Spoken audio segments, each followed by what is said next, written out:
मैले तपाईँकोमा चाहिँ एउटा हिसाब लिएर आएको छु है मार्जिनाइजेसनको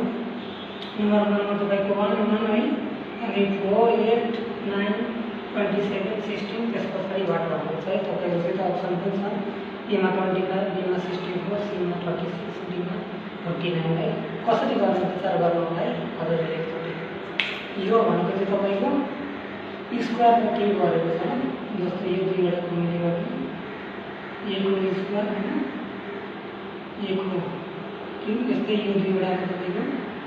कस्तो छ भन्दाखेरि 2 को स्क्वायर है 2 को क्यूब अब यसरी नै तपाईँको यहाँ है यो भनेको तपाईँको 4 को स्क्वायर अब 4 को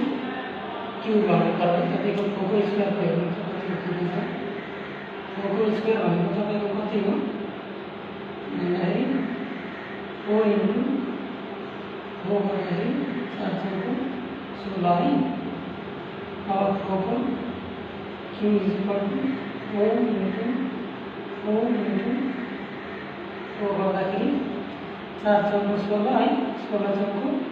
64